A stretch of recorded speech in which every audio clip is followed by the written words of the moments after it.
When the Beatles broke up in 1970, all four members went on to release solo albums. Each one of them was a statement of independence and self-affirmation, in the middle of a painful divorce from the other band members. Ringo released Sentimental Journey, which he had begun recording the year before. Paul released McCartney 1 on April 1970, and John published Plastic Ono Band in November 1970. But the most resounding solo effort of the immediate post-Beatles era was without a question George Harrison's All Things Must Pass, which was critically and commercially successful on release, with long stays at #1 on charts worldwide. This album included the hit singles My Sweet Lord and What Is Life, and was plagued with songs that had been overlooked for releases by the Beatles. The album showed George Harrison's growth as an artist beyond his supporting role to former bandmates John Lennon and Paul McCartney. Reflecting the widespread surprise at the assuredness of Harrison's post-Beatles debut, melody makers Richard Williams compared the album to Greta Garbo's first role in a talking picture and declared, "Garbo talks, Harrison is free." George had been stockpiling songs after years of having about 2 songs per Beatle album. Yeah, I've had songs for a long time and lots of new songs. I've got about enough songs for 3 or 4 albums, actually. But if I do one, that'll be good enough for me. But now I'm, the output of songs is too much to be able to just sit around, waiting to put 2 songs on an album. I've got to get them out, Had the Beatles been holding back George Harrison as a composer? Did he simply reach his songwriting peak toward the band's last stretch? Was there an actual agreement on limiting the Harrison compositions in Beatle albums? In their early days in Liverpool and then for 7-8 hours a night in Hamburg, the Beatles cut their teeth, learning scores of covers and building a repertoire. They became more serious about their own songwriting when they grew bored with singing other people's songs and wanted to avoid overlapping with the set lists of other bands on the bill. The bands on before us also had these records, so they did them all before we got on. And I remembered recently, I thought, that's why we started to write, and for no other reason. Just so the only way around this is if we write our own songs, they won't know them. What was clear from the start was that writing would be a matter of Lennon and McCartney. McCartney recalled in a 2021 interview, "I remember walking through Woolton, the village where John was from, and saying to John, 'Look, it should just be you and me who are the writers.' We never said, 'Let's keep George out of it,' but it was implied." Lennon and McCartney quickly turned into prolific songwriters. George, in these early days, hadn't given much thought to the idea of songwriting. I had no ambition when I was a kid, other than to play a guitar and get in a rock and roll band. And I don't really like to be the guy in the white suit at the front. Like in the Beatles, I was the one who kept quiet and at the back and let the other egos be at the front. Originally in the Beatles, John and Paul wrote songs for Ringo and George, so each would have a vocal on the albums. This was generous, but also helped cement their individual roles within the band. Paul and John were the writers. George played guitar and sang an occasional tune. These roles, defined early, proved hard for Harrison to break out of, particularly as he began writing many more songs in '66 and beyond. While some groups would welcome the contribution of another songwriter to share the workload, Lennon and McCartney didn't need album holes to be filled often. It was more difficult for me then to, get in there, to do it. It was the way the Beatles took off with Paul and John's songs, and it made it very difficult for me to get in. And also, I suppose at that time I didn't have as much confidence when it came down to pushing my own material as I have now. By his own admission, George only seriously thought about songwriting in mid-1963. On that occasion, he wrote "Don't Bother Me" while he was laid up in bed with a cold during a 3-day engagement with the band. It was George Harrison's first solo composition to appear on a Beatles album, featured on With the Beatles.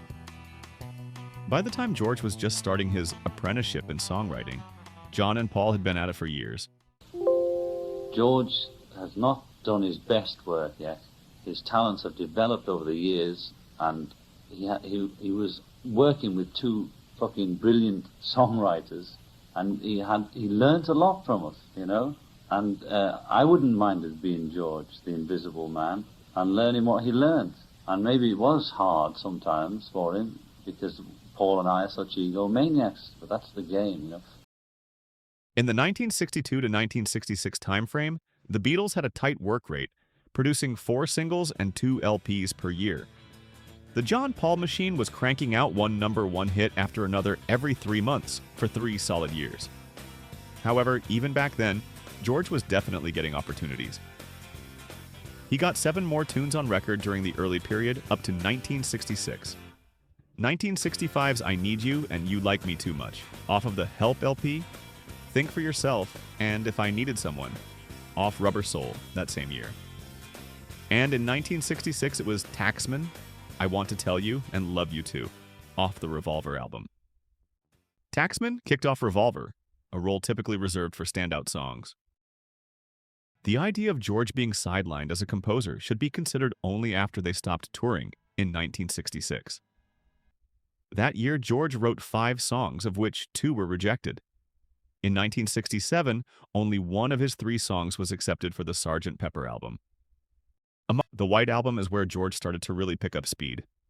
While My Guitar Gently Weeps is a Beatles classic, along with Savoy Truffle, Long, Long, Long, and Piggies, they complete a total of 4 Harrison songs, the highest number on any Beatles album up to that point. He got a B-side on the Lady Madonna single, The Inner Light, which Paul praised for its melody. It was the first Harrison composition to appear on a Beatles single. But that same year, 5 of his songs were rejected, and most ended on the All Things Must Pass album, including the song of the album title. No, All Things Must Pass. Is this a Harry song? There's no solo or anything. In the White Album, the choice to include some weaker tracks, while leaving out arguably stronger songs by Harrison, might hint at a lack of consideration for his contributions. It was getting like, we were getting more talented, and George began to write lots of songs. You couldn't even make an album, you know, you were lucky to get a track on an album. It was whoever would be the heaviest would get the most songs done, so consequently I couldn't be bothered pushing like that much. You know, even on Abbey Road, for instance, we'd record about 8 tracks before I got round to doing one of mine. In 1969, George didn't even bother to present most of his songs to the Beatles. Most were saved for his solo album debut. 2 of his songs from the Get Back sessions were accepted for Let It Be, and finally, Abbey Road, their last recorded album, included 2 Harrison compositions that are true Beatles classics, standing alongside the best of Lennon and McCartney, Something and Here Comes the Sun. We didn't underestimate George. We knew that he was peaking, you know, as we got to those records. He'd not been really interested in the beginning, I don't think. And because John and I did so much of the writing, he could just leave it to us. So by that time, we realized that he was really coming up with the goods. All in all, the Beatles recorded a total of 21 George Harrison compositions and 156 Lennon McCartney songs. In all fairness, George had never been as invested in his Beatle identity as Paul or John, or even Ringo. To Paul, the band was a mission and a creative home he never wanted to leave. He wanted to keep going, making records, playing shows, and evolving the sound. For John, the Beatles were his creation. He started the group, shaped its early voice, and carried its spirit. But for George, being a Beatle was never the whole picture. I don't think I wasn't even trying to identify or make an identity. I was just in the band, really, and every so often I thought I would like to get my tune in. It was difficult at times, but I didn't mind. You know, I accepted being that member of the band that was in the middle. I didn't mind being that person. From early on, George wasn't chasing the spotlight like John or Paul. He was more introspective, curious about what lay beyond fame, whether it was Indian music, meditation, or spiritual growth. As the band reached its final years, George seemed more and more ready to leave it all behind. I think through the Beatle experience that we'd grown so many years within a short period of time.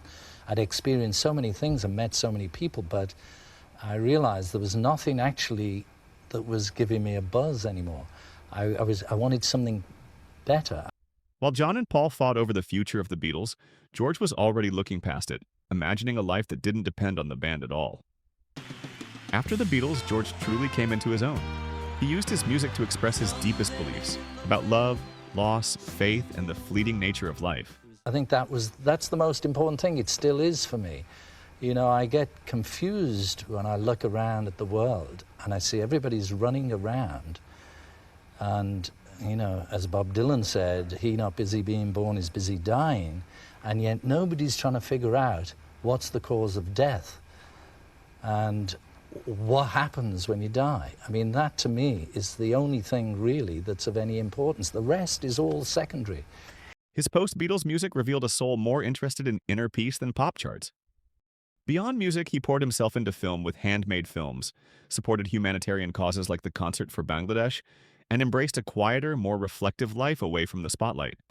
I just get diverted. I turn into a gardener, you know, and I forget all about showbiz, that I ever was in it, or that I, you know, occasionally I write a tune, but more often I plant trees. Until his passing in 2001, George lived not as a Beatle, but as George Harrison, a gardener, a friend, a deeply spiritual artist, and a seeker. I believed in the thing that I read years ago, which I think was in the Bible. It said, knock and the door will be opened. And it's true.